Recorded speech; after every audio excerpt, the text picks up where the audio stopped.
Hello everybody, welcome back. और मेरा नाम है आदित्य और मैं पढ़ता हूँ ट्रिपल आईटी श्री सिटी के कंप्यूटर साइंस ब्रांच में। आज हम वापस से एल्डिहाइड्स और कीटोन्स देख रहे हैं। पिछले क्लास में मैंने आपको एल्डिहाइड्स और कीटोन्स के नोमेनक्लेचर को खत्म कर दिया था। और साथ ही साथ में पिछले क्लास में हमने थोड़ी रिएक्शन मैकेनिज्म, पर्टिकुलरली हमने जो न्यूक्लियोफिलिक एडिशन है हमने वो देखा था। तो आज के क्लास में हम क्या करेंगे, आज के क्लास में हम मेरा मेन एम है कि प्रिपरेशंस ऑफ एल्डिहाइड्स, कीटोन्स और उसके साथ ही साथ अगर पॉसिबल होए तो एल्डिहाइड और कीटोन के रिएक्शन देखेंगे। ठीक है, तो चलिए स्टार्ट करते हैं सीधे फ्रॉम प्रिपरेशंस ऑफ एल्डिहाइड। मैं साइमल्टेनियसली यहाँ पर एनसीईआरटी भी खोल देता हूँ ताकि आपको पता चले कि हम साइड बाय साइड कर क्या रहे हैं इधर। तो एनसीईआरटी में हम यहाँ से स्टार्ट कर रहे हैं preparation of aldehydes and ketones. और हमारा सबसे पहला जो पॉइंट आ रहा है वो हमारा आएगा प्रिपरेशंस फ्रॉम अल्कोहल। ठीक है, फ्रॉम अल्कोहल्स। ओके, तो अल्कोहल्स आप सभी जानते हो, अल्कोहल्स पर्टिकुलरली तीन प्रकार के रहते हैं। एक तो 1 डिग्री होगा, एक तो 2 डिग्री होगा और एक तो 3 डिग्री अल्कोहल होगा। 1 डिग्री अल्कोहल बेसिकली मान लो कुछ ऐसा होता है। जब वो 1 डिग्री ऐसे हाइड्रोजन हमारा जो OH ग्रुप है वो ऐसे कार्बन से अटैच है जो खाली एक और कार्बन से अटैच हो, 1 कार्बन से अटैच है। 2 डिग्री फिर आप समझ गए होंगे, 2 कार्बन हो जाएंगे और 3 डिग्री 3 कार्बन हो जाएंगे। ठीक है, तो अब आपको ये याद रखना है, यहाँ पर एक छोटी सी चीज याद रखनी है आपको, और वो है कि जब भी हम अपने 1 डिग्री अल्कोहल को हम ऑक्सीडाइज करेंगे तो हमें बेसिकली एक एल्डिहाइड मिलता है हमेशा। और जब भी हम एक 2 डिग्री अल्कोहल को ऑक्सीडाइज करेंगे तो हमें हमेशा एक कीटोन मिलता है। ठीक है, ये आपको बात याद रखनी है। और सिमिलरली ये तो ऑक्सीडेशन यूज कर दिया हमने, अगर हम इसमें रिडक्शन यूज करेंगे तो सेम चीज यहां पर भी होगा। रिडक्शन में 1 डिग्री अल्कोहल को अगर हम डिहाइड्रेट कर लें, डिहाइड्रेशन मतलब बेसिकली हम उसका पानी निकाल देते हैं। तो अगर हम 1 डिग्री अल्कोहल को डिहाइड्रेट करेंगे तो फिर वो हमको एक एल्डिहाइड देगा। 2 डिग्री अल्कोहल को अगर हम डिहाइड्रेट करेंगे तो फिर वो हमें कीटोन देगा। बात यहाँ पर आपको ये याद रखनी है, जो ये डिहाइड्रेशन होता है, तो ये जो डिहाइड्रेशन है ये होता है ओवर हैवी मेटल्स। ठीक है, अगर मैं आपको यहां दिखाऊं, पास ओवर हैवी मेटल कैटलिस्ट। और आपके बुक में दो प्राइमरी एग्जांपल्स हैं, सिल्वर और कॉपर।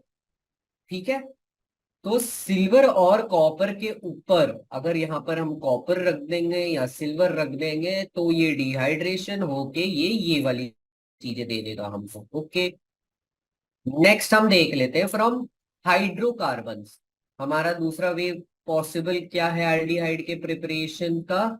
हमारा दूसरा पॉसिबल वे है फ्रॉम हाइड्रोकार्बन्स। ठीक है, अब हाइड्रोकार्बन्स आपको बेसिकली पता होगा, हाइड्रोकार्बन मतलब हमारे एल्केन्स, एल्कीन्स और हमारे एल्काइंस। राइट, बहुत ही सिंपल सी चीज है। एल्केन्स हमारे सिंगल बॉन्ड वाले, अल्काइंस हमारे डबल बॉन्ड वाले, एल्कीन्स हमारे डबल बॉन्ड वाले और हमारे जो एल्काइंस हैं वो हमारे ट्रिपल बॉन्ड वाले।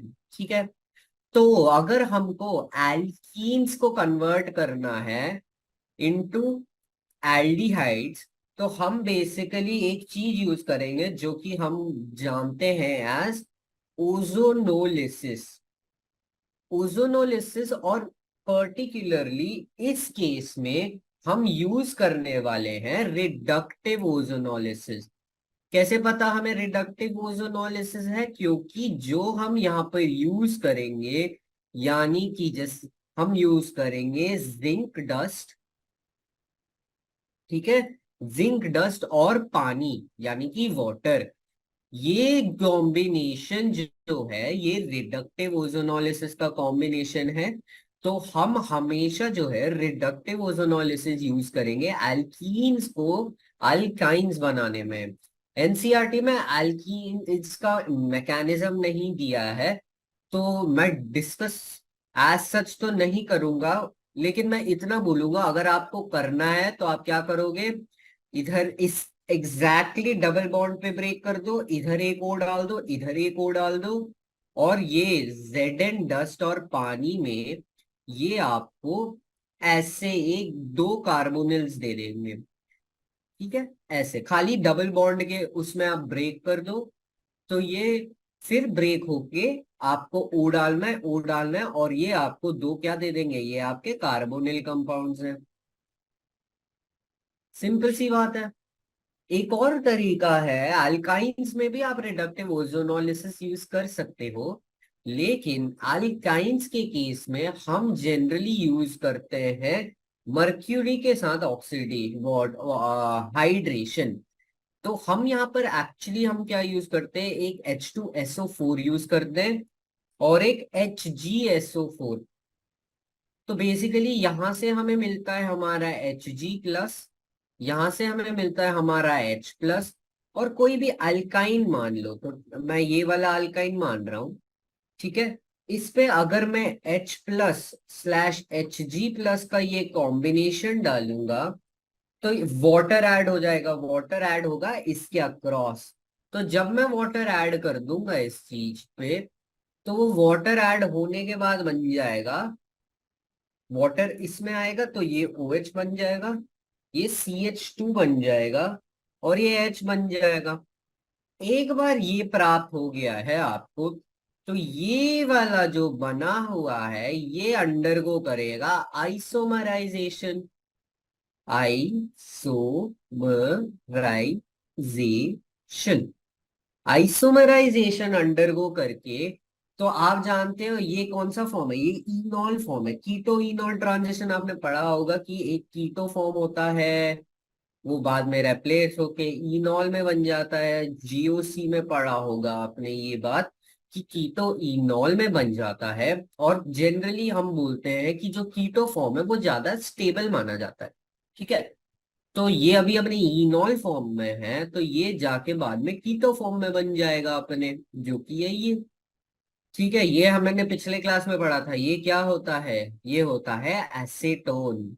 ठीक है, तो एक तरह का प्रिपरेशन ये हाइड्रेशन भी है। तो हमने क्या करा, अल्कीन्स को हमने रिडक्टिव ओजोनोलिसिस से हमने उसको कन्वर्ट कर दिया इनटू कार्बोनिल कंपाउंड्स। और अल्काइंस में भी रिडक्टिव ओजोनोलिसिस चलता है, लेकिन हमने यहां पर बेसिकली क्या यूज कर दिया, हमने यूज कर दिया हाइड्रेशन। ठीक है, तो हमने हाइड्रेशन का जो ये चीज है ये यूज कर दिया, और फिर हमने ये बना दिया। ठीक है, तो ये तो हमने बना दिया हाइड्रोकार्बन्स के साथ।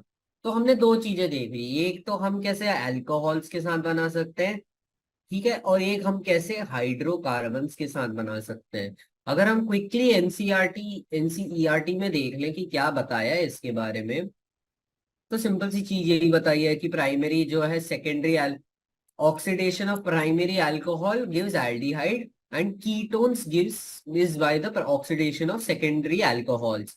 Similarly यहाँ दिए over heavy metals, ozonolysis of alkenes, ठीक है, followed by the reaction with zinc dust and water. zinc dust and water का कॉम्बिनेशन हमेशा आपको reductive ozonolysis दे देता है। ठीक है, फिर alkynes का addition of water, तो इथाइन उन्होंने यहाँ पर दिया है।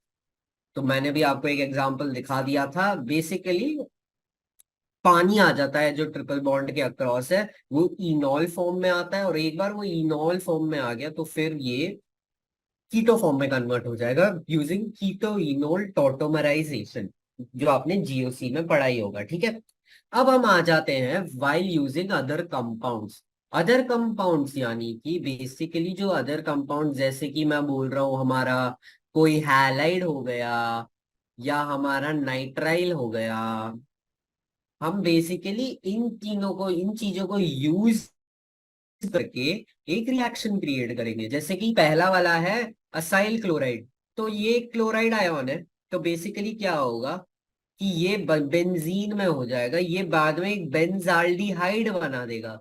बेंजाल्डिहाइड मतलब ऐसे बेंजीन बना है और ये C double bond O H. Basically जो क्लोरीन है, क्लोरीन रिप्लेस हो जाता है एच के साथ। ठीक है, कैटलिस्ट का ध्यान रख लो जरा सा, यहाँ पर कैटलिस्ट है हमारा H2, जो कि पेलेडियम यानी कि पीडी और BaSO4 के कॉम्बिनेशन में होता है। ठीक है, H रिप्लेस हो जाता है और इस पूरे रिएक्शन को, जहां पर ये क्लोरीन रिप्लेस हो जाता है इंडियन हाइड्रोजन के साथ और बेंजोइल क्लोराइड हमारा बेंजाल्डिहाइड बन जाता है, इस रिएक्शन को हम बोल देते हैं रोजमंड रिएक्शन।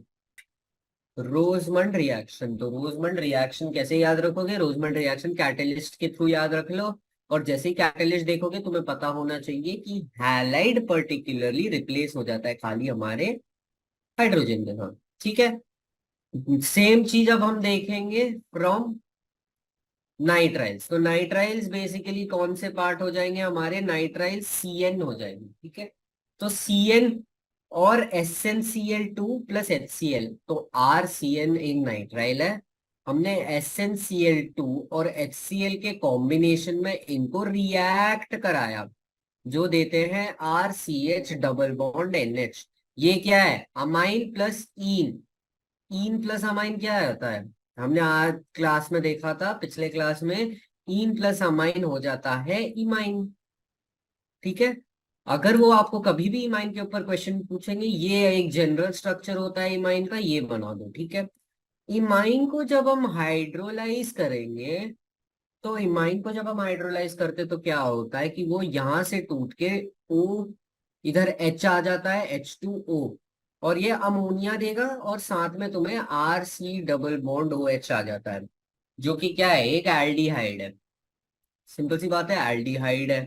ठीक है, एल्डिहाइड है। अब थोड़े चीजों के नाम, जैसे ये है SnCl2। SnCl2 बेसिकली है स्टैनस क्लोराइड, टैनस क्लोराइड। और ये जो पूरा रिएक्शन है जहां पर बीच में इंटरमीडिएट फॉर्म होता है, वो एक इमाइन होता है। इमाइन को हाइड्रोलाइज करके एल्डिहाइड मिल जाता है, इसको हम बोलते हैं स्टीफेंस रिएक्शन। तो ये दो इंपॉर्टेंट नेम्ड रिएक्शन हो गए। तीसरा अभी एक बाद में आएगा जब हम एरोमेटिक कंपाउंड्स डिस्कस करेंगे। तो ये याद रख लीजिए, स्टीफंस रिएक्शन में स्टैनस क्लोराइड यूज होता है। ठीक है, रोजमंड रिएक्शन में पैलेडियम और बेरियम सल्फेट वाला यूज होता है। नाइट्राइल्स को अगर आपको रिड्यूस करना है तो एक और तरीका है, बाय यूजिंग डिबाल एच। डाइबाल, डिबाल आप जो भी बोलते हो। डाइबाल एच बेसिकली है डाई आइसोब्यूटाइल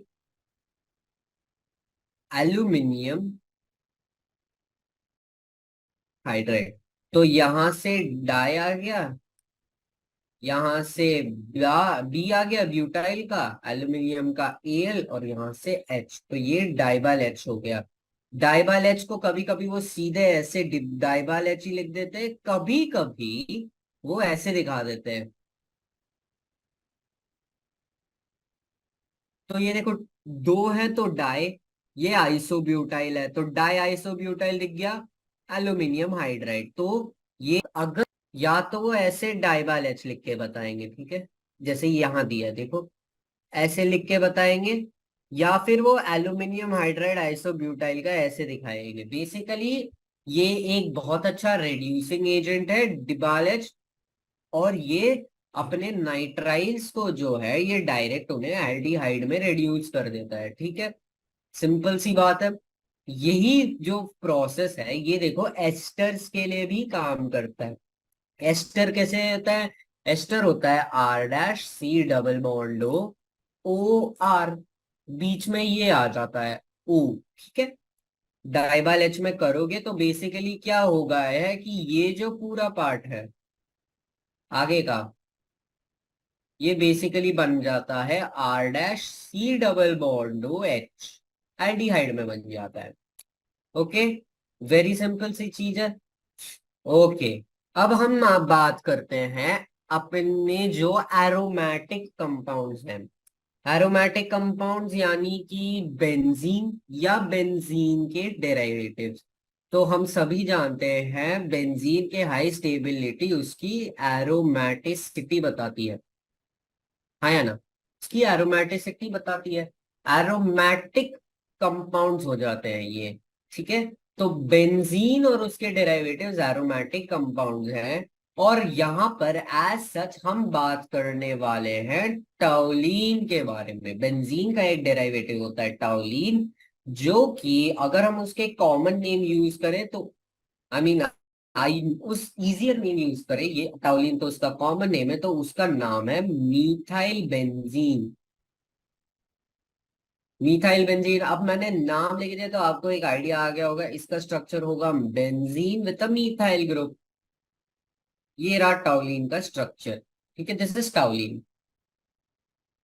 तो लाइक ऑलवेज आपको ये टाउलिन का स्ट्रक्चर याद रखना पड़ेगा, चाहे आप बाद में रिएक्शंस खुद से कर लेंगे, वो मेरे को पता है। ठीक है। अब मैं यहां दिखा देता हूँ, ये देखिए ये है टाउलिन। ओके। सो पहला जो वे है हमारे एरोमेटिक कंपाउंड को बनाने का, वो हम यूज करने वाले हैं इस कंपाउंड। इस कंपाउंड का नाम है क्रोमाइल क्लोराइड। क्रोमाइल क्योंकि क्रोमियम है, क्लोराइड क्योंकि क्लोरीन है। ठीक है, सिंपल सा नाम है। तो अभी बेसिकली क्या होगा, हमारा ये जो टाउलिन है ये क्रोमाइल क्लोराइड में ऐड करेंगे और CS2। CS2 एक वीक सॉल्वेंट होता है, वीक सॉल्वेंट है।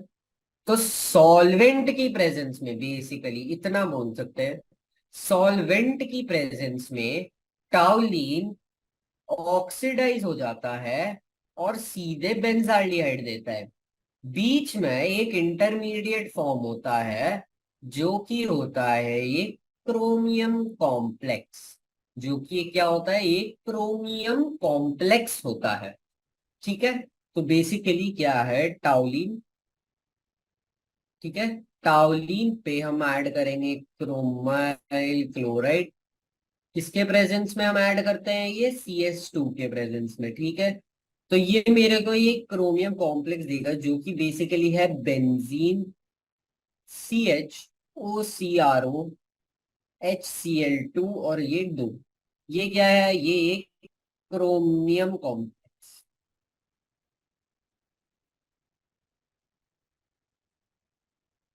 क्रोमियम कॉम्प्लेक्स देगा जिसको जब मैं हाइड्रोलाइज करूंगा तो मेरे को बेंजाल्डिहाइड मिलेगा। तो ओवरऑल अगर हम देखें तो टाउलिन से इधर ऑक्सीडेशन हो गया है। और इस रिएक्शन को हम बोल देते हैं ईटार्ड्स रिएक्शन। ठीक है, ईटार्ड्स रिएक्शन बोल देते हैं इसको। ये रहा एनसीईआरटी में लिखा हुआ। ठीक है। सो ईटार्ड्स रिएक्शन समझ जाए गए अगर आप लोग, तो फिर अगला रिएक्शन भी ऑलमोस्ट सेम है। यहां पर हम यूज कर रहे हैं एनहाइड्राइड। एनहाइड्राइड आप देख सकते हैं दो है। तो ये कुछ ऐसा वाला एनहाइड्राइड है।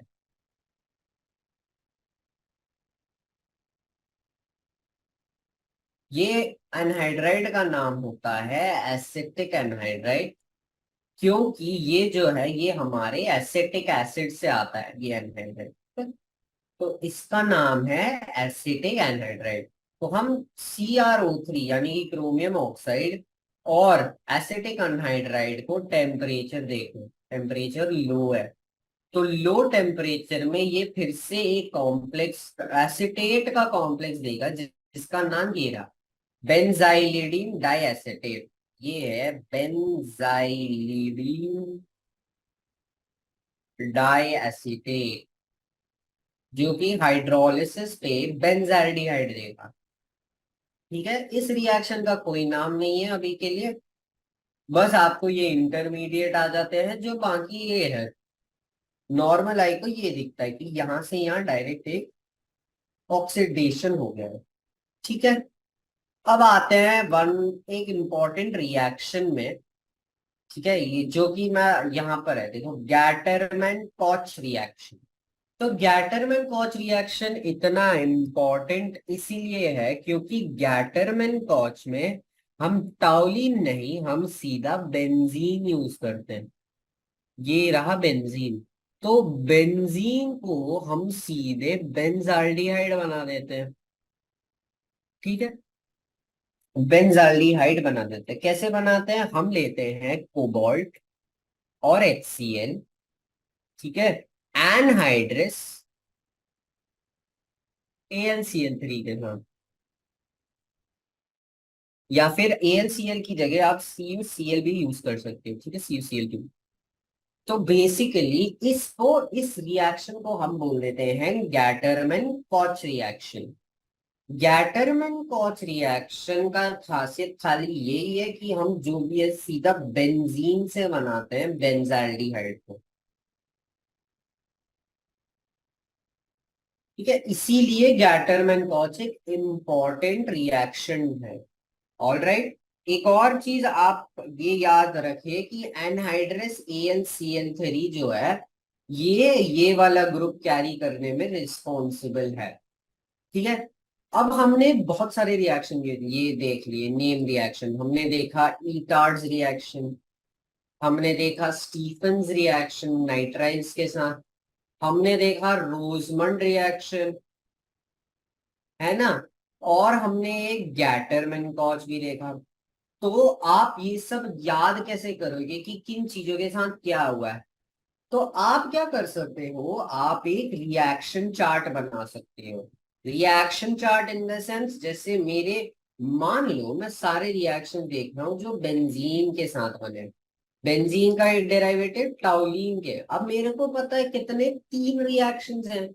एक तो जब मैं क्रोमाइल क्लोराइड यूज करता हूँ, ठीक है, एक है जब मैं CrO3 और एसिटिक एनहाइड्राइड यूज करता हूँ।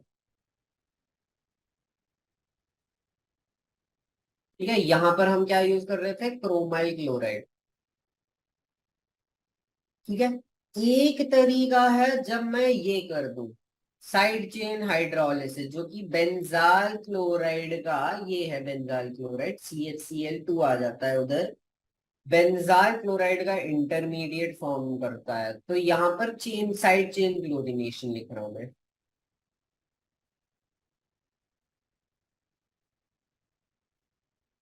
तो आप देख सकते हो, एक टाउलिन का हमने 3 मेजर रिएक्शन पढ़े हैं और तीनों के तीनों ये हैं।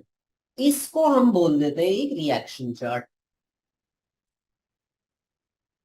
तो अगर आपको याद रखना है कि कौन से रिएक्शन में क्या होता है, उसके जो ये रिएक्टेंट्स होते हैं, कैटलिस्ट होते हैं, देन एक आपका बेस्ट तरीका है रिएक्शन चार्ट तरीका। रिएक्शन के चार्ट को ऐसे लिख दो, और फिर बाद में इस, जैसे ये वाला पार्ट हमारा ईटार्ड रिएक्शन हो जाएगा, इसको ऐसे हाईलाइट करके लिख देना कि ये है हमारा ईटार्ड रिएक्शन। ठीक है। तो अगर आपको लर्न करने हैं रिएक्शंस और आप पे कंफ्यूजन बहुत हो रहा है, then reaction chart is your way to go about solving all of the above reaction के कंफ्यूजन जो भी है आपके। तो ये थोड़े बहुत एल्डिहाइड्स के थे। ठीक है, मैं जल्दी से ये आपको यहाँ पर आपका दिखा देता हूँ। तो देख सकते हैं ईटार्ड रिएक्शन में क्रोमाइल क्लोराइड है, CH2 है, क्रोमियम कॉम्प्लेक्स है। आपको कॉम्प्लेक्स उतना इंपॉर्टेंट याद नहीं है। देखो, बहुत कम सवाल आते हैं जब वो बीच के इंटरमीडिएट पूछते हैं। ठीक है, इंटरमीडिएट ये बहुत ही कम सवालों में पूछते हैं, क्योंकि ज्यादा का ज्यादा क्वेश्चन क्या है, अभी आपने ये पढ़ा, फिर हो सकता है आपने अराइल और अल्काइल हाइलाइट्स में कुछ पढ़ा होगा, आगे जाके हो सकता है कार्बोक्सिलिक एसिड में हम कुछ पढ़े। तो ये 3-4 स्टेप के रिएक्शन करके A B C और ये बता देंगे, ऐसे रिएक्शन दे देते हैं। मान लो बेंजीन से स्टार्ट किया हमने, ठीक है, मैं तो एक रैंडम ये बना रहा हूं अभी। ठीक है, मान लो उन्होंने कुछ ऐसा रिएक्शन दिया है, तो वो क्या देते हैं, वो खाली ये बीच के जो हमने सब्सटेंसेस यूज किए ना, वो ये देते हैं। तो आपका मेन गोल ऑर्गेनिक केमिस्ट्री में हमेशा ये होना चाहिए कि कौन से हमारे रिएक्टेंट्स के साथ क्या प्रोडक्ट फॉर्म होता है, और अगर किसी भी चीज का मैकेनिज्म है, तो मैकेनिज्म को अच्छी तरीके से समझना है, ठीक है, क्योंकि क्वेश्चन बाद में पूछेगा फाइंड ए एंड सी या फाइंड बी एंड सी। और अगर जैसे मेंस का सवाल है तो फाइंड ए एंड सी और ऑप्शन आ जाएंगे चार आपके पास, जिसमें वो बोलेगा कि ए सी ए सी ए सी। एडवांस का क्वेश्चन अगर बन जाना है ये, तो फिर ये पूछ लेंगे ए और बी, फिर आपको एक एक कंपाउंड देंगे कि ए ये है, बी ये है, सी ये है। बहुत सारे तरीके होते हैं, लेकिन हर ऑर्गेनिक का यही है कि वो दो तीन चैप्टर को एक साथ कंबाइन कर लेते हैं। इसीलिए आपके बेसिक स्ट्रांग होने चाहिए कि अगर मैं रोजमंड रिएक्शन यूज कर रहा हूं तो मेरा स्टार्टिंग पॉइंट क्या होना चाहिए, मेरा स्टार्टिंग पॉइंट होना चाहिए एक वो हैलाइट। अगर मैं स्टीफन यूज कर रहा हूं तो नाइट्राइल होना चाहिए मेरा स्टार्टिंग। ईटार्ड यूज कर रहा हूं तो मेरा टाउलिन या बेंजीन का कोई ऐसा डेराइवेटिव से स्टार्ट होना चाहिए। ओके, तो ये आपको याद रखना है, ऑर्गेनिक के हर सवाल ऐसे ही पूछे जाते हैं, ठीक है। तो मैं ये जल्दी से आपके रब कर देता हूँ। तो लाइक आई सेड, ऐसी चीजें याद करने के लिए reaction chart is the best go to, ठीक है, वो हमेशा याद हो जाता है, बहुत इजी तरीका है याद करने का। Okay, continuing. तो हमने गैटरमैन कॉच रिएक्शन के साथ हमने जो प्रिपरेशंस हैं वो हमने फटाफट खत्म कर दिया, प्रिपरेशंस ऑफ एल्डिहाइड्स, ठीक है। अब वापस हम आ रहे हैं असाइल क्लोराइड्स पे, क्योंकि अब हम बना रहे हैं कीटोन्स। कीटोन्स, तो बेसिकली ये क्या होता है गाइस, ये है हमारा ग्रिग्नार्ड रिएजेंट। हमने सुबह ही पढ़ा था, पिछले ही क्लास में हमने देखा था कि ये होता है R- और MgX+ में ब्रेक होता है, ठीक है। तो ये देख सकते हो यहां से तुम्हारे क्या आएगा, CD++ 2Cl- CD2+। तो फिर ये देगा इसको। अब ये देखो, ये कैडमियम क्लोराइड है, ओके सिंपल।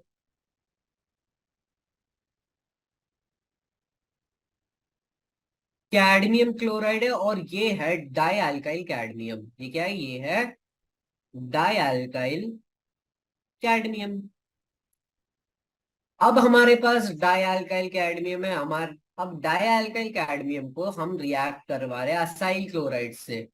असाइल क्लोराइड मतलब बेसिकली हमारे जो एसिड क्लोराइड है, एसिड क्लोराइड बेसिकली हमारे कार्बोक्सिलिक एसिड के डेरिवेटिव्स है, ठीक है, जहां पर OH की जगह Cl आ गया, तो असाइल क्लोराइड है, ठीक है। तो हमने इसको रिएक्ट कराया यहाँ पर डाई अल्काइल कैडमियम से।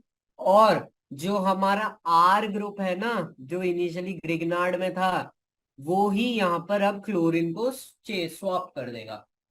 तो क्लोरीन की जगह अब वो ग्रिग्नार्ड रिएजेंट वाला एल्काइल ग्रुप आके उधर आ जाता है, ठीक है। ओके, बहुत ही सिंपल सी चीज है। नेक्स्ट, नेक्स्ट हमारा है फ्रॉम नाइट्राइल्स। वापस हम ग्रिग्नार्ड रिएजेंट यूज करेंगे, न्यूक्लियोफिलिक एडिशन होगा, CN पे आएगा NMgBr। हाइड्रोलिसिस पे इधर खाली पानी आ जाता है, O इधर आ जाएगा, तो ये बन गया, ठीक है, प्रोपियोफिनोल। बाकी बेंजीन, ये हमारा बेंजीन का एक और है, जहां पर हम असाइल क्लोराइड और एनहाइड्रस Cl, ठीक है, AlCl3 आपने हर जगह देखा होगा, बहुत सारी जगह में हम एनहाइड्रस AlCl3 यूज करते हैं। तो AlCl3 एक अच्छा एक लुईस बेस है, ठीक है, लुईस बेस। तो बेसिकली क्या करता है, ये AlCl4- बन जाता है, ठीक है, या फिर ऐसे करके, और फिर हमारा RC डबल बॉन्ड O, ये दो जाते हैं। अब ये हमारे बेंजीन में जाते हैं और ये मेरे बेंजीन से कंबाइन हो जाते हैं। तो AlCl4 बेसिकली वो इलेक्ट, ताकि हमारा जो ये क्लोराइड वाले से पार्ट है, ये जो हमारा कार्बोनिल पार्ट है, ये जाके जुड़ जाए हमारे बेंजीन से, इसको कैरी करने के लिए हम जनरली AlCl3 को यूज करते हैं, ठीक है।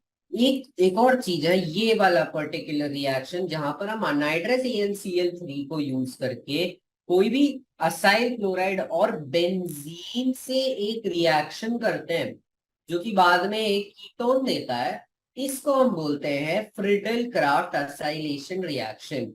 फ्रिडल क्राफ्ट असाइलेशन बेसिकली क्योंकि हम असाइल क्लोराइड या कुछ यूज कर रहे हैं, अराइल भी हो सकता है, अराइल क्लोराइड क्या होता है? जब हमारा बेंजीन आ जाता है वहां पर, ऐसे कुछ हो जाता है, ठीक है। ये हमारा अराइल क्लोराइड होता है। पॉइंट ये है कि फिडल क्राफ्ट असाइलेशन रिएक्शन में हम ऐसे अराइल क्लोराइड को एक मीडियम के थ्रू बेंजीन के पास भेज देते हैं, और वो मीडियम जो है वो हमारा अनहाइड्रस AlCl3 है। ओके, सिंपल सी बात है। ऑल राइट, अब ये देखो क्वेश्चंस कैसे आ जाते हैं, basic basic easy easy questions हैं, ठीक है। हमें कन्वर्ट करना है, हम कन्वर्ट कर रहे हैं हेक्सेन वन ऑल को, हम कन्वर्ट कर रहे हैं हेक्सेनॉल। सिंपल सी चीज है, हमारा यहाँ पर एक 1 डिग्री अल्कोहल है, और ये 1 डिग्री अल्कोहल कन्वर्ट हो रहा है एक एल्डिहाइड में। ये कब होता है? ये हमेशा एक ऑक्सीडेशन के थ्रू होता है। तो अब कोई सा भी हम ऑक्सीडाइजिंग एजेंट अगर यूज करेंगे तो ये कन्वर्ट हो जाएगा। हमारी बुक में उन्होंने PCC को यूज करा एज एन ऑक्सीडाइजिंग एजेंट, ठीक है। PCC is an oxidizing agent. फिर देखो साइक्लोहेक्सेन ऑल, यानी कि ऐसा कुछ, साइक्लोहेक्सेन ऑल, इसको हम कन्वर्ट कर रहे हैं कीटोन में। तो देखो 2 डिग्री है, ये भी मतलब तुम्हें कोई रिएक्शन का ऑक्सीडाइजिंग ही हो रहा है, यहाँ पर ऑक्सीडेशन एजेंट यूज कर लो। Ethane nitrile to ethane nitrile है, RCN फॉर्म है, ये तो डायरेक्ट या तो स्टीफन रिएक्शन से कर लो, या फिर तुम डिबाल एच यूज कर लो, ठीक है। तो ऐसे ही आपको देखना है कि पैराफ्लोरोटाउलिन, अब देखो टाउलिन को अगर तुम बेंजाल्डिहाइड बना रहे हो तो टाउलिन को बेंजाल्डिहाइड बनाने के 3 तरीके थे। तो कुछ भी यूज कर लो, तो जैसे इन्होंने एसिटिक अनहाइड्राइड यूज करा है, ठीक है। थर्ड क्वेश्चन में अगर हम देखें यहाँ पर ये वाला क्वेश्चन, तो उन्होंने एसिटिक अनहाइड्राइड वाला मेथड यूज करा है। आप चाहो तो आप अपना डायरेक्ट ईटार्ड रिएक्शन भी लगा लो, कोई बात नहीं, आपकी मर्जी है, क्योंकि ईटार्ड भी एक तरीका है। ऑर्गेनिक में सब एक सब्सटेंस से दूसरे सब्सटेंस बनाने के बहुत सारे तरीके हो सकते हैं। ये लो, एडवांस का एक और अच्छा क्वेश्चन बन जाएगा। आपको बोल देंगे, ऐसा कुछ दे देंगे, और आपको 3 4 अलग ऑप्शन दे देंगे, 2 3 ऑक्सीडाइजिंग एजेंट के साथ। फिर हो सकता है कि यहाँ पर फिर आके तुम कोई डिहाइड्रेशन एजेंट लगा दिए, तो 3 4 ऑप्शन बन सकते हैं। ऑर्गेनिक में हर बार क्वेश्चन ऐसे ही बनता है, सिंपल कॉन्सेप्ट पे बनता है, 2 3 चैप्टर एक साथ कंबाइन करके वो पूछ लेते हैं, ठीक है। फिर नीचे आए अगर और, तो देख सकते हो कि what is the product of the following, यहाँ पर इंटेक्स्ट क्वेश्चन पूछ रहा है। एनहाइड्रस AlCl3 है, ये तो सिंपल हमारा फ्रिडल क्राफ्ट वाला, ये फ्रिडल क्राफ्ट असाइलेशन रिएक्शन है, ठीक है। यहाँ पर असाइल क्लोराइड हो रहा है, कैडमियम हो रहा है, तो आई थिंक ये ऐसा कुछ कैडमियम क्लोराइड R2CD बनेगा, और फिर वो कौन ज्वाइन हो जाता है हमारे Cl की जगह, ये R। तो बेसिकली इस Cl की जगह, ठीक है, इस Cl की जगह ये आएगा, ठीक है। सिंपल सी बात है, ये हमारा जो वाटर एडिशन था। और ये क्रोमाइल क्लोराइड ईटार्ड रिएक्शन, देखो ऐसे हो जाना है कि तुम्हें खाली रिएजेंट्स देख के ये याद हो जाना चाहिए कि इस पर्टिकुलर रिएक्शन या इस पर्टिकुलर रिएक्शन में हम क्या करेंगे, ठीक है। ओके, तो ये तो हमने बेसिक प्रिपरेशन खत्म कर दिया है। और अगर मैं पीछे इसके आपको कोई क्वेश्चंस दिखाना चाहूं तो एक बार पीछे के क्वेश्चन देख लेते हैं। यही क्वेश्चंस हैं, ठीक है। तो ये तो एसिड से थोड़ा और आगे जाना पड़ेगा। ओके, तो यहां पर हम देख सकते हैं, अच्छा उन्होंने ये देखो, how will you convert ethanol to butane 1,3 diol butane टूइन। ओके, तो ये थोड़ा ऑक्सीडेशन रिडक्शन वाला पार्ट आ गया, थोड़ा हम वापस आगे का देख लेते हैं। ओके, तो ये मैं जल्दी से आपको एनसीईआरटी का वो वाला पार्ट दिखा देता हूँ जहां पर हमने ये क्वेश्चन सॉल्व करे थे, ये वाला पार्ट है। अब हम आ जाते हैं 2 3 फिजिकल प्रॉपर्टीज पे। और मोस्ट इंपॉर्टेंट जो फिजिकल प्रॉपर्टी के ऊपर हम बात करेंगे वो है बॉइलिंग पॉइंट्स, ठीक है। बॉइलिंग पॉइंट हम सभी को पता है, वो टेम्परेचर जब कोई चीज लिक्विड से गैस बन जाती है, वो कांस्टेंट टेम्परेचर को हम क्या बोलते हैं, बॉइलिंग पॉइंट बोल देते हैं। तो अब हमने तीन चार चीजें पढ़ी हैं, ठीक है। हम बेसिक हाइड्रोकार्बन जानते हैं। हाइड्रोकार्बन, अब मैंने आपको ये बताया था एल्डिहाइड और कीटोन में, देखो कार्बोनिल वाला जो ये है, इनके इलेक्ट्रोनेगेटिविटी डिफरेंस अच्छा खासा है ऑक्सीजन और कार्बन के बीच में। तो यहां पर आ जाता है डाइपोल मोमेंट। अब डाइपोल मोमेंट जहां पर भी ज्यादा होता है वहां पर बॉइलिंग पॉइंट ज्यादा हो जाता है। हाइड्रोकार्बन्स में डाइपोल मोमेंट नहीं होता है, लेकिन एल्डिहाइड कीटोन में डाइपोल मोमेंट होता है। तो हाइड्रोकार्बन से ज्यादा बॉइलिंग पॉइंट होते हैं एल्डिहाइड और कीटोन्स। एल्डिहाइड और कीटोन्स के ज्यादा हाइड्रोकार्बन से क्यों होते हैं? Because of this near thing called dipole moment. फिर आ जाते हैं हमारे अल्कोहल। अल्कोहल में क्यों आ जाता है अल्कोहल? देखो आर ओ एच, ठीक है। आर मैं बोल रहा हूं एक और अल्कोहल है, ऐसे बनाया मैंने। तो तुम देख सकते हो यहां पर आ जाता है हाइड्रोजन बॉन्डिंग। और हाइड्रोजन बॉन्डिंग बहुत ही ज्यादा पावरफुल फोर्स होता है, ठीक है। हाइड्रोजन बॉन्डिंग से इतना स्ट्रांग बॉन्ड हो जाता है अल्कोहल का आपस में, कि तुम्हें बहुत ज्यादा हाई टेम्परेचर चाहिए होता है ये बॉन्ड ऐसे ब्रेक करने के लिए।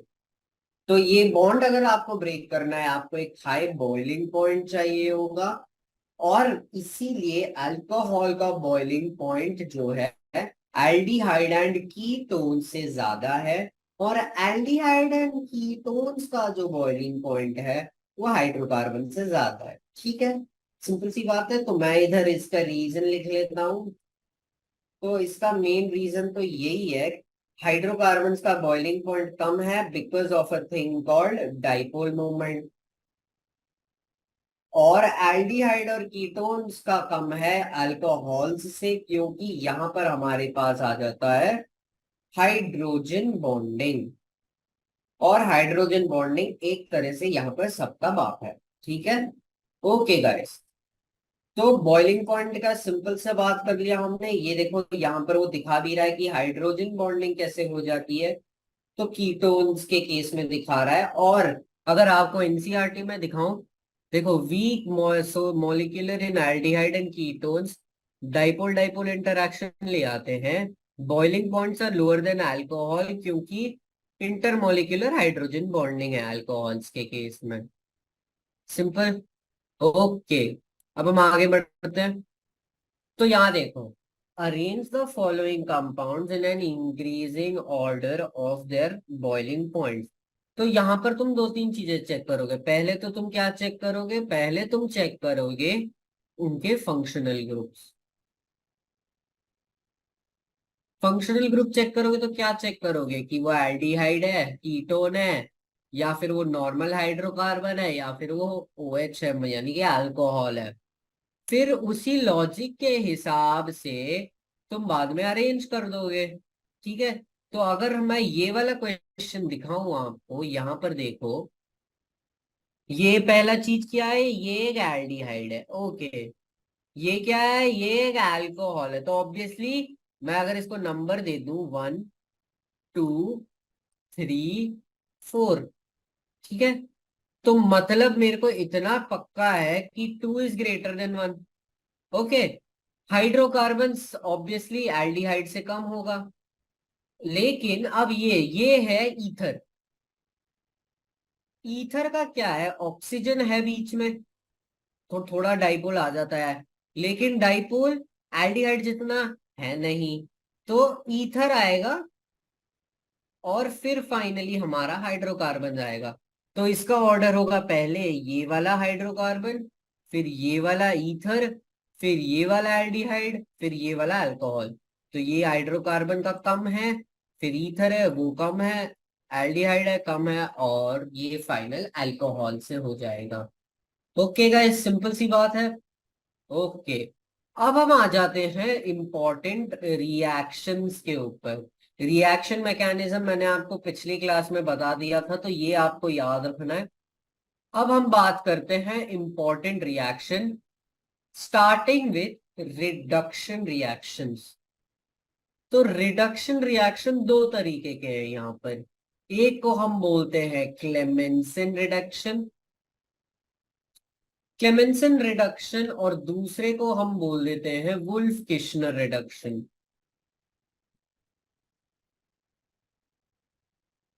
वुल्फ किश्नर रिडक्शन एक ऐसे तरह का रिडक्शन है जो बेसिक मीडियम में होता है, और क्लेमेंसन रिडक्शन एक ऐसे तरह का रिडक्शन है जो एसिडिक मीडियम में होता है। बेसिकली क्या होता है कि ये हमारा जो कार्बोनिल कंपाउंड है डबल बॉन्ड उसमें हट जाता है और ये एक हाइड्रोकार्बन बन जाते हैं। दोनों के दोनों रिएक्शन में यही चीज होती है, ठीक है। बस क्लेमेंसन रिएक्शन वो एसिडिक मीडियम में होता है, और वुल्फ किश्नर रिएक्शन जो है वो बेसिक मीडियम में होता है। एसिडिक मीडियम में ZnHg यूज होता है HCl के साथ, क्यों, और HCl यूज करने की वजह से क्लेमेंसन रिडक्शन जो है वो एसिडिक मीडियम में हो जाता है।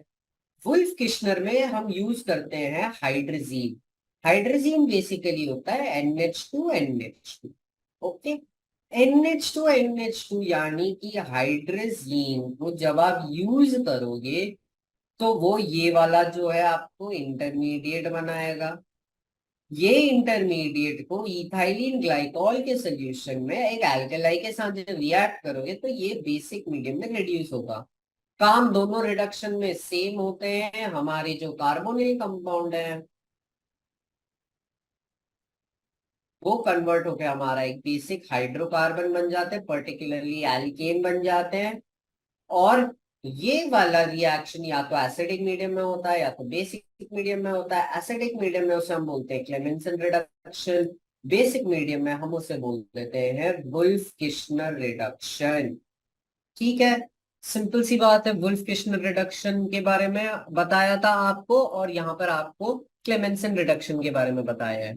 आगे जाएं, अगर हम ऑक्सीडेशन के बारे में बात करें तो ऑक्सीडेशन में जो है, ऑक्सीडेशन में हमारा जो एल्डिहाइड और कीटोन्स हैं वो ऑक्सीडाइज होते हैं आगे जाके एसिड में।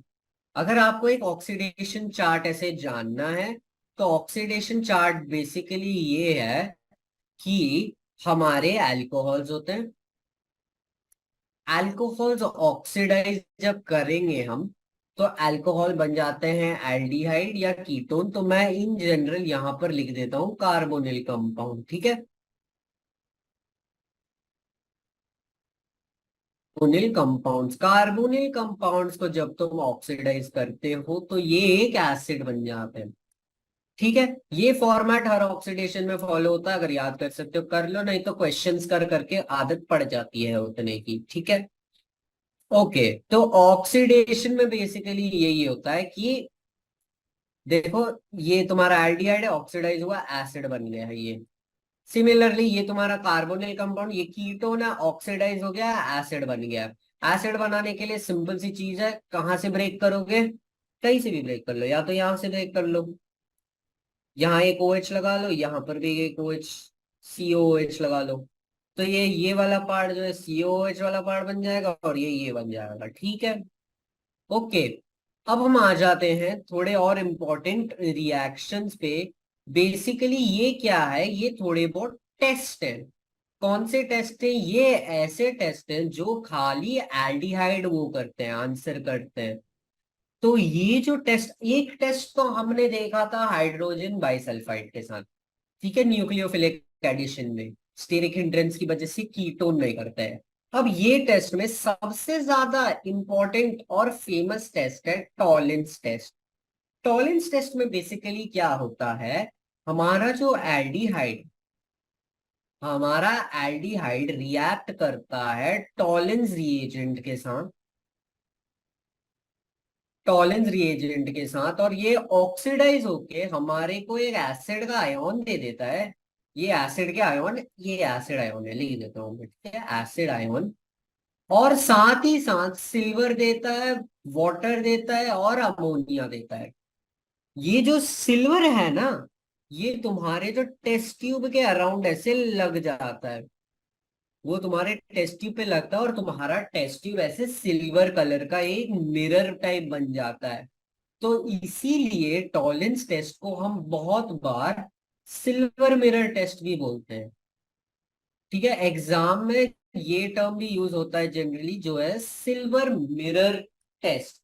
तो सिल्वर मिरर टेस्ट में हमारा एल्डिहाइड रिएक्ट करता है टॉलेंस रिएजेंट के साथ, और हमारा जो टॉलेंस रिएजेंट है वो है freshly prepared ammoniacal silver nitrate solution, ammoniacal silver nitrate. ठीक है, NO3 नाइट्रेट वाला पार्ट जो है वो अलग हो जाता है, वो आयन दे देते हैं, एक कॉम्प्लेक्स आयन आ जाता है और एक सिंपल काउंटर आयन आ जाता है। तो ये देख सकते हो हमारे जो एल्डिहाइड्स हैं, ये हमारा टॉलेंस रिएजेंट का पार्ट होगा, अमोनिकल सिल्वर नाइट्रेट का। ये हमारे को एसिड का आयन देगा और सिल्वर देगा। ये ही सिल्वर जो है वो इसके अराउंड लगता है, टेस्ट ट्यूब के अराउंड लग जाता है, जो कि सिल्वर मिरर टाइप एक टेस्ट देता है। ठीक है, टॉलेंस के जो ये टेस्ट है ये एल्डिहाइड्स आंसर करते हैं, कीटोन्स टॉलेंस के इस टेस्ट को आंसर नहीं करते हैं। तो कीटोन्स को हम यहाँ पर एल्डिहाइड से डिस्टिंग्विश कर सकते हैं, क्योंकि कीटोन्स हमारा टॉलेंस टेस्ट आंसर नहीं करता है, वेरएज हमारे एल्डिहाइड्स हमारे टॉलेंस टेस्ट को आंसर कर देते हैं। फिर आते हैं हम फेलिंग्स टेस्ट में। तो फेलिंग्स टेस्ट में बेसिकली सीन ये है कि हम दो सोल्यूशन लेते हैं, एक होता है फेलिंग सोल्यूशन ए, एक होता है Fehling solution B. Fehling solution A न कुछ नहीं है, बस ये कॉपर सल्फेट का एक्वेस है, मतलब वो जो हमने पढ़ा था CuSO4.H2O वाले टाइप के जो वो है ना, कॉपर सल्फेट एक्वेस पानी के साथ, वो हमारा फेलिंग सोल्यूशन ए है। और हमारा जो फेलिंग सोल्यूशन बी है, ये है पोटेशियम सोडियम टार्टरेट। ये क्या है? फेलिंग सोल्यूशन बी है पोटेशियम सोडियम टार्टरेट। तो पोटेशियम सोडियम टार्टरेट जो है, ये हमने तब पढ़ा था जब हम इनैंशियोमर्स के बारे में डिस्कस कर रहे थे GOC में। तो वो फेलिंग सोल्यूशन बी है। तो हम क्या करते हैं, ए और बी को इक्वल वॉल्यूम में ले लेते हैं। ठीक है, ए और बी को हम इक्वल वॉल्यूम में ले लेते हैं और उसे एल्डिहाइड के साथ रिएक्ट करा देते हैं। लाइक ऑलवेज, जैसे हमने टॉलेंस में एक हमें एसिड का आयन यानी कि कार्बोक्सिलेट आयन दिया था, यहाँ पर भी हमें कार्बोक्सिलेट आयन दे रहे हैं, लेकिन यहाँ हमारे पास आ रहा है CuO, जो कि एक ब्राउन रेडिश ब्राउन पीपीटी है, रेड ब्राउन पीपीटी है। यही CuO हमारे फेलिंग टेस्ट का रिजल्ट है। तो हमने हमारे जो फेलिंग्स टेस्ट है, फेलिंग्स टेस्ट में ब्राउन पीपीटी देता है एल्डिहाइड, कीटोन कुछ नहीं देता है। इसी हिसाब से हम फेलिंग्स टेस्ट यूज करके भी कीटोन्स और एल्डिहाइड्स को सेपरेट कर देते हैं। एक और तरीके का टेस्ट होता है जिसको हम जानते हैं एज हैलोफॉर्म रिएक्शन। तो हैलोफॉर्म रिएक्शन जो है, हैलोफॉर्म में तुम्हें हैलाइड यूज करते हो, NaOH।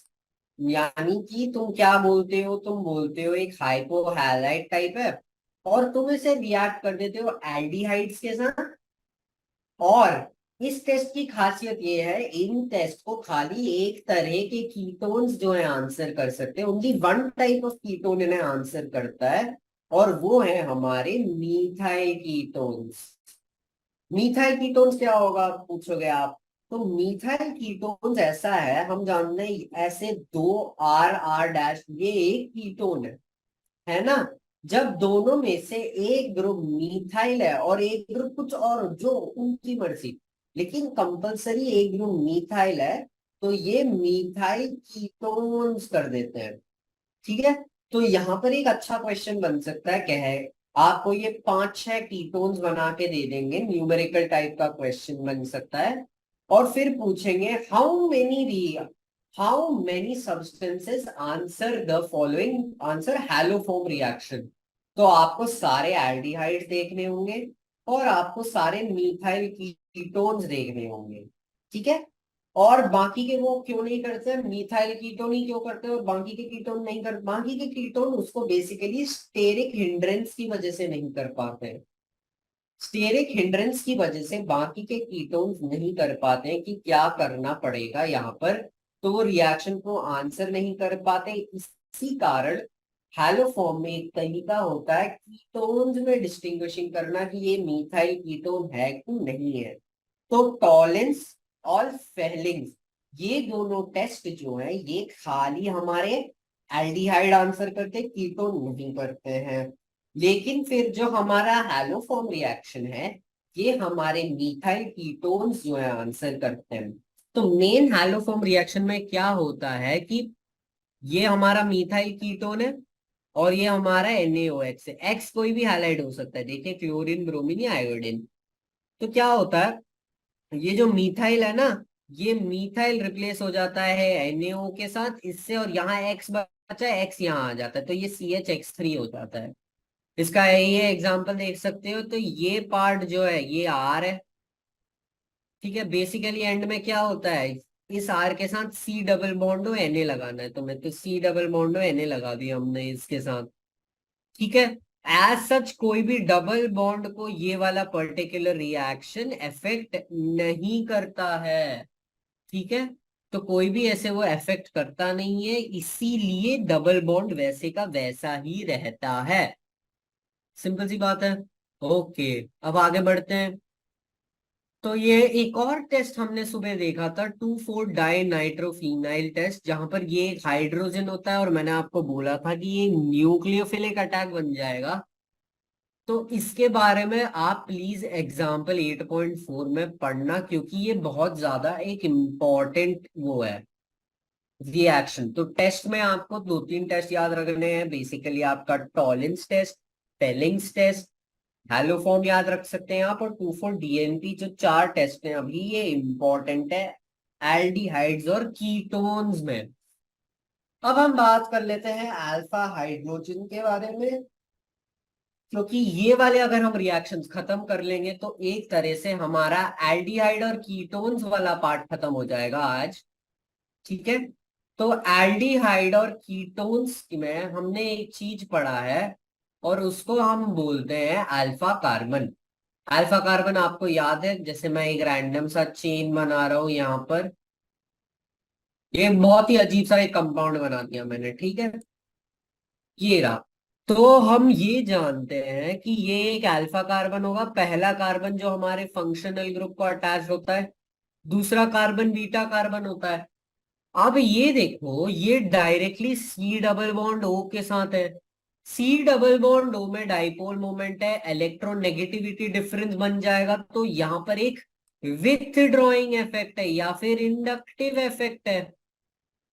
इंडक्टिव इफेक्ट की वजह से जो हमारे ये अल्फा हाइड्रोजन होते हैं ये एसिडिक हो जाते हैं नेचर में, और इसी एसिडिक प्रॉपर्टी को यूज करते हुए पूरे एल्डिहाइड और कीटोन का सबसे इंपॉर्टेंट रिएक्शन आ जाता है, और वो होता है हमारा aldol कंडेंसेशन। एल्डोल कंडेंसेशन का ये दो ही इंपॉर्टेंट क्राइटेरिया है। पहला क्राइटेरिया अल्फा हाइड्रोजन प्रेजेंट होना चाहिए, ठीक है। दूसरा क्राइटेरिया है बेसिक मीडियम। तो हम यहाँ अगर देखें, देखो डाइल्यूट NaOH यूज कर रहा है ये, जो कि ये बेसिक मीडियम का वो है ना। तो हम बेसिक मीडियम यूज कर रहे हैं यहाँ पर। और ये देखो एथेनॉल अगर मैं बनाऊं, तो एथेनॉल में 3 अल्फा हाइड्रोजन है, ठीक है। तो हम क्या करेंगे, इसको ऐसे बनाएंगे, ठीक है। तीन में से दो वैसे ही लिखेंगे और एक को हम निकाल देंगे, तो वो H+ के फॉर्म में बाहर आ जाएगा और वहां बने रहेगा नेगेटिव चार्ज। फिर क्या होगा कि ये जो कंपाउंड है, अब ये कंपाउंड कुछ ऐसा दिखेगा छोटे फॉर्म में, ये कंपाउंड जो है ये अटैक करेगा एक और इथेनॉल को। तो ये जब अटैक करेगा तो ये यहां पर आएगा, ये ऊपर चले जाएगा, यहाँ O- बन जाएगा, ये O- ये H को कंबाइन करके ये OH बन जाएगा। तो फाइनली हमें ये प्रोडक्ट बनेगा। ठीक है, अगर मैं दिखाऊं CH3COH, ये एच है, और CH2CHO है, CH2C डबल बॉन्ड OH। तो ये तो हो गया हमारा स्टेप वन। तो step one of aldol condensation है कि ये अल्फा हाइड्रोजन लूज होके माइनस चार्ज बन के न्यूक्लियोफिलिक अटैक करेगा ऐसे। स्टेप टू में क्या है, स्टेप टू में तुम फिर से एक अल्फा हाइड्रोजन लोगे और ऐसे इन्हें कंबाइन करके, ये देखो वाटर बन गया, वाटर लूज होगा मतलब डिहाइड्रेशन है। डिहाइड्रेशन होने के बाद क्या आ जाता है, यहाँ पर डबल बॉन्ड आ जाता है। ठीक है, डबल बॉन्ड आ जाता है तो ये फाइनल कंपाउंड ब्यूटूइनॉल बन गया है। ये रहा वो डबल बॉन्ड जो हमने पढ़ा है। तो आप देख सकते हो इन दी एंड एल्डोल में क्या हुआ, ओवरऑल तो एल्डोल में हुआ कि CH3CHO हमने दो देखे थे, ये OH माइनस जो कि हमारे NaOH, और हीट डिहाइड्रेशन के बाद देता है ये। ठीक है, और ये एक एल्डोल रिएक्शन है, इसको हम बोलते हैं alpha beta unsaturated, alpha beta unsaturated compound. ठीक है, जब ये एक एल्डिहाइड के साथ होता है तो इस प्रोडक्ट का नाम हो जाता है अल्डोल। जब ये एक कीटोन के साथ होता है तो इस प्रोडक्ट का नाम जो है वो हो जाता है कीटोल। तो एल्डोल और कीटोल जो है वो हमें अल्डोल कंडेंसेशन के बाद मिलता है। ठीक है, अब जरूरी नहीं है कि जैसे अगर हमारे उसमें मान लो ये दोनों कंपाउंड्स हैं,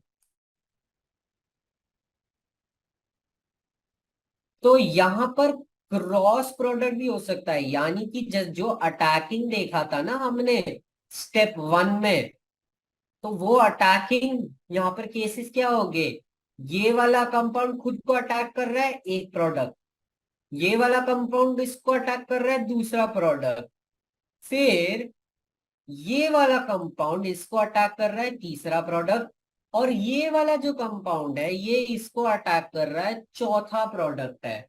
तो तीसरा और चौथा जो प्रोडक्ट है ये आया है because of cross aldol condensation, जो कि एनसीईआरटी में भी आपको दिया गया है। एनसीईआरटी में ये देख लो, यही लिटरली यही एग्जांपल दिया है। तो ये देखो ब्यूटूइनल तो हम जानते हैं, ये कैसे आया ब्यूटूइनल, ब्यूटूइनल आया क्योंकि हमने इसको CH3CHO को उसके साथ अल्डोल में लगाया था। 2 मिथाइल पेंटुइनल, ये प्रोपेनॉल यानी कि इससे आया है। ठीक है, दो प्रोडक्ट दिख गए आपको। अब आगे के ये प्रोडक्ट 2 मिथाइल, जब हमने इथेनॉल इसको इस पे अटैक करा तो हमें ये आ गया, और ये जब हमने इसको इस पे अटैक करा था वो माइनस चार्ज के साथ, इसको इस पे अटैक करने का हमेशा याद रखना जो वो नेगेटिव चार्ज आता है वो आता है हमारे अल्फा कार्बन पे। तो इस केस में अल्फा कार्बन ये है, यहां आएगा हमारा नेगेटिव चार्ज एक हाइड्रोजन लूज करने के बाद ऐसे। ठीक है, फिर हमारा दूसरा जो है CH3C डबल बॉन्ड OH है, ये आएगा, ये अटैक करेगा, ये आएगा, जो H आया था वो H कंबाइन होगा, तो बेसिकली CH3CH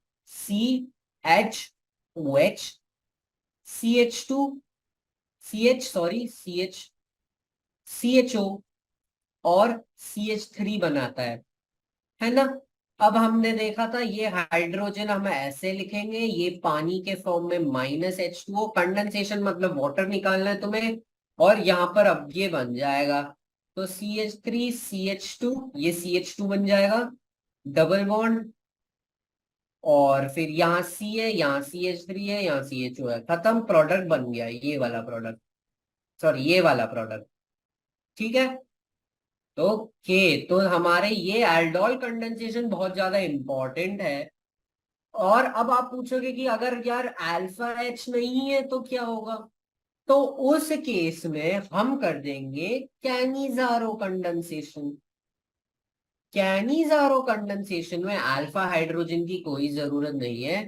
कैनिजारो का अगर मेरे को आपको ट्रिक बताना है तो कैनिजारो को सॉल्व करने का एक सिंपल ट्रिक ये है कि हमारा जो कंपाउंड है ये है, इसको एक बार ऑक्सीडाइज कर दो तो ये क्या देगा, कोई ऐसा एसिड टाइप देगा, acid salt.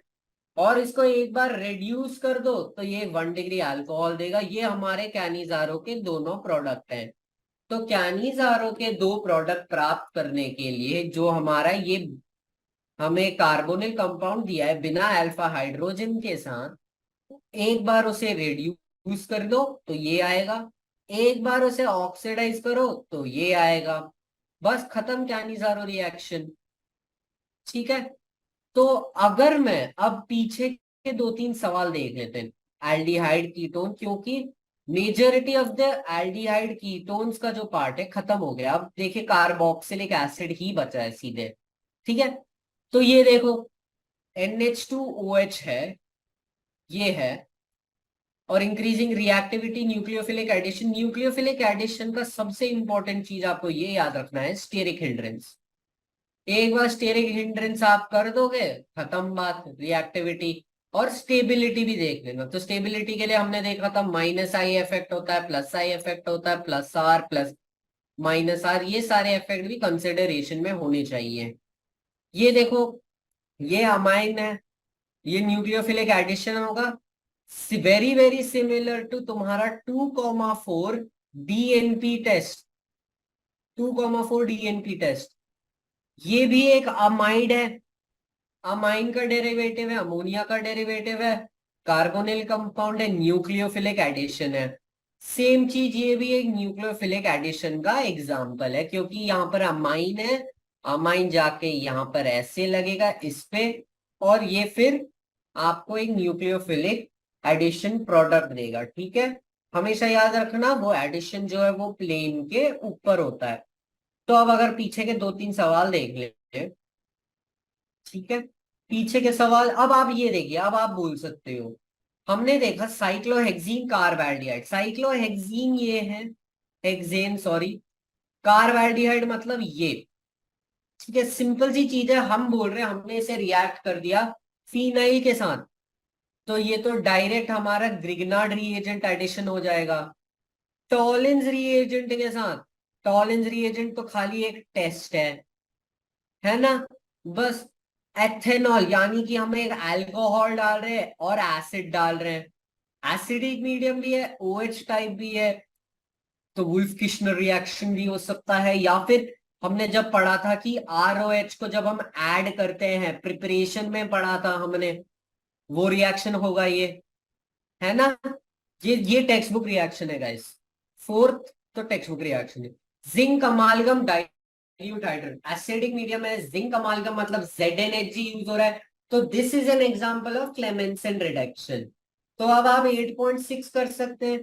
Compounds would undergo aldol, aldol के लिए क्या ढूंढना है हमेशा, एल्डोल के लिए हमेशा एक अल्फा हाइड्रोजन ढूंढना है।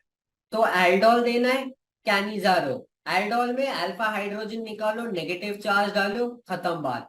कैनिजारो में कैसे लिखोगे, कैनिजारो में जो आपका उन्होंने कार्बोनिल कंपाउंड दिया है, एक प्रोडक्ट उसको ऑक्सीडाइज कर लो, एक प्रोडक्ट उसको रिड्यूस कर लो, तो 8.7 भी होगा। मेथेनॉल देखो, मेथेनॉल तो खाली ये है, ये कैनिजारो होगा, क्योंकि यहाँ पर कोई अल्फा हाइड्रोजन नहीं है।